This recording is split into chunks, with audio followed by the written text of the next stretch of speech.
Weekend Hillbilly.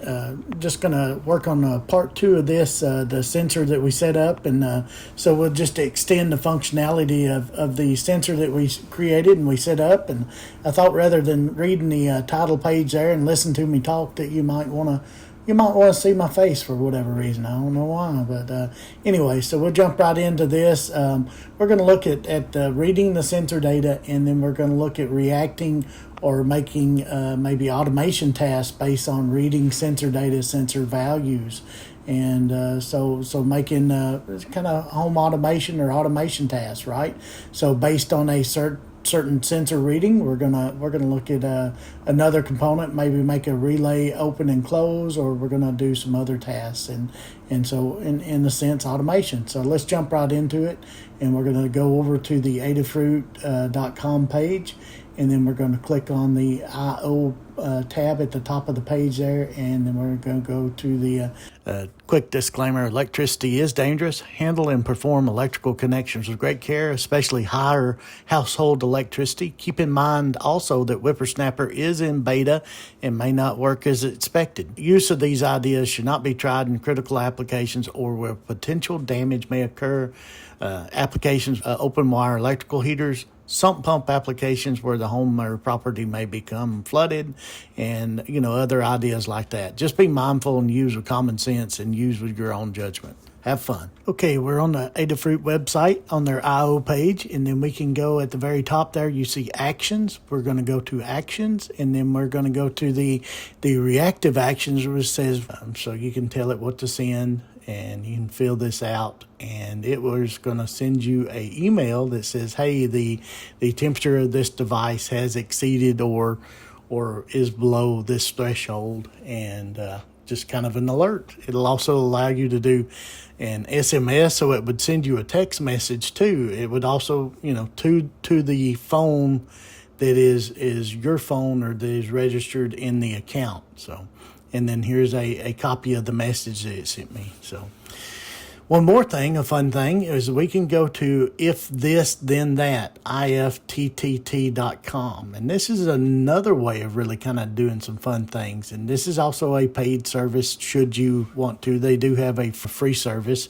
So what we're going to do is we're going to monitor these feeds. So I've set this up. It knows what my account is at Adafruit. It knows what my account is, Kasa, that you have the light switches and things, light switches. So we're going to set it up to monitor that temperature sensor, and if it drops below or above or whatever, again, same thing. Then we're gonna turn on I believe it's the 15 amp plug that I have. So in this case, it'd be a heavy duty plug or switch for a plug. So you could plug a heater into it. You could plug something that maybe pulls up to 15 amps, which is a fairly large, device.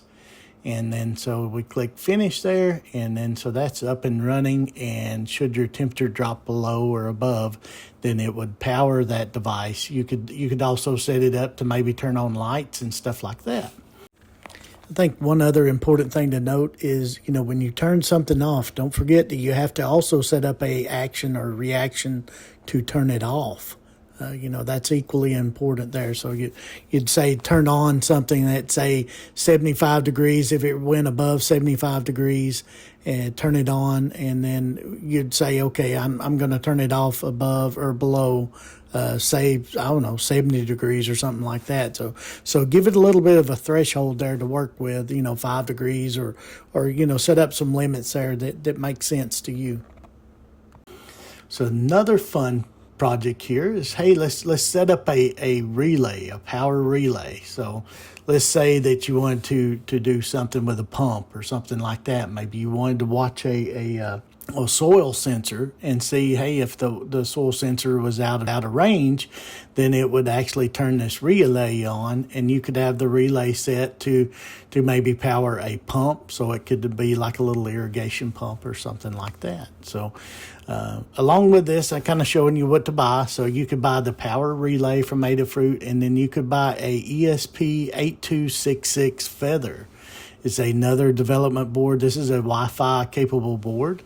and put those together, and then you could set it up. The same thing here is a action, so you could set it up to where it toggles on and off, and then we could set this to toggle on and off, based on a temperature setting. So it could be looking at a temperature sensor on another device, and then based on the temperature sensor, it could turn that relay on and off on another device. It don't even have to be on the same device. So then we could come back to if this, then that, and we could, hey, there's that relay. So then we're going to say, hey, if we're monitoring this feed and it's less than 75 degrees, then let's go to Adafruit and let's turn on the power relay, and we will turn it on. So it knows it's already there. Hey, it's a power relay. And what we're going to do here, if you look at the data, so we're going to send and receive data, and we're really, all we're going to do is send and receive a 1 or a 0, right? So in this case, a 1 would turn it on and a 0 would turn it off. So it's a binary switch. So, and then we would finish that up. Click finish, and then now we're good to go. The little program is connected and it's watching your feed there. And if we go back to Adafruit and we look at that relay feed, then you could look at the values here that it's been recording, and you can see that they're either 1 or 0. So it's turning it on and off. So that's pretty neat. So you could watch a temperature, it could turn it off. You could watch the moisture in the soil. You watch humidity. You could even set it up to where you're maybe watching a total dissolved solid sensor or something like that. And then it's just, the sky's the limit on some of the things that you could do with this. Well, I say that, your component still has to be in the little list here. So here's another thing. We're going to go back to the ESP8266, the relay that we set up over in Wippersnapper. So they're both set up the same way, right? We set up the QT, and then we set up the P8266. So then right here, just kind of walking through, here's what you would do is you would go and you would set up an account at Adafruit. You'd tell it, name, password, all of that happy stuff, and, create an account. And then to use the I/O stuff, you have to enter some additional credentials and whatnot. But to kind of use the I/O stuff, I'll show you here in just a second. We'll scroll down to the bottom of the page, and you can see what their plans are. So they do have a free plan. The problem with the free plan, it only allows 2 Wippersnapper devices. So we could only have 2 of those little development boards sensing stuff or powering stuff. And then you're also limited by the amount of the signals you can send, right? So with the power up for $10, you get unlimited Wippersnapper devices, and you basically you can get actions every 5 seconds. With the others, you would only be able to get actions every 15 minutes. If you were watching something like a moisture sensor, you may not need any more than 15 minutes. So here over on if this, then that, then here are their plans. Again, so they have a free version, it's very limited, and then they have a $2.50 version that's got much more features and options. So for $12.50, you can really do some home automation and some temperature and humidity monitoring. Just a quick overview of the components that you can use with Wippersnapper. Just wanted to show you here at the end here what we have, what's available. You got a liquid level sensor. You could use that for maybe for a water trough. Set that down in the water trough, and when it dropped below the level sensor, you could turn on a relay and turn on a water pump. They got a vibration switch, a Hall effect sensor. Maybe if you had something that was turning with a belt, a pulley, or something like that, you could have it pass by the Hall effect sensor, and maybe if it stopped turning or something like that, you could have it send a notification. light sensor. If you were, on a farm or something like that, maybe you had a heat lamp or something like that. You wanted to make sure it stayed on. Incubating, chickens, something like that. Again, you could set the light sensor up, and, if it fell below a certain threshold, you could, set it off. Relays, PIR sensors, potentiometers, the power switches. That's kind of like the relay. That would be a really clean and neat way of kind of using a little bit more than just a relay. The power switch would be really neat. Read switches, like if you had a window or something like that, or a door, and the door opened and closed, you could get a notification that, hey, a door opened. Toggle switches, water sensor. You could, in my mind, it seems like you could lay that water sensor switch in the floor and, in the basement, something like that. If it got wet, it might notify you that, hey, you had a broken pipe. If it's a second home like our cabin is, knowing that would be really handy. And then you got several, what they call the I2C or I2C components. AHT, temperature and humidity, which is kind of what we were using, BME 280, 680. These are temperature, humidity, pressure, and then that one even, 680 will even do VOCs. I think you have to calibrate it, but it'll do VOCs as well. And then there are several other sensors here on the list. I'm not entirely familiar with every one of them.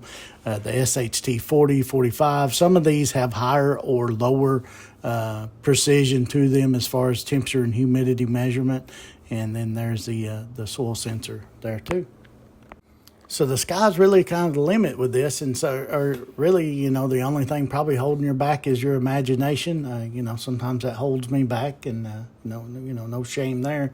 Anyways, if you want to check more of this out, head over to adafruit.com, and they've got, in my mind, they've got probably one of the best websites as far as supporting microcontrollers. They just about write a how-to guide for almost every part and piece that they sell. It's really a amazing source or resource there to learn about microcontrollers and gadgetry like this stuff. That they do a lot of fun things, and this is even stuff that you can look at and play around with your kids. NeoPixels, a lot of the things like that. It's really kind of cool. Adafruit.com, and then the other is If This Then That, IFTTT.com. And, hey guys, if you like this, leave a comment. I sure would like to know, just kind of searching around to see what everybody likes. This is a little bit different from what I normally do. And, I've got some other things coming up next weekend. I'm going to try to put a new hydraulic valve on my old tractor, and so I can run a grappler, so I can run my offset flail mower. And hoping to do that. Probably going to end up changing some seals and some hydraulic cylinders. So I got a lot of other stuff coming up. But if you like this kind of electronic stuff, I really kind of like messing around with this. So let me know if you like it. Thanks. Like and subscribe. Don't forget. Like it.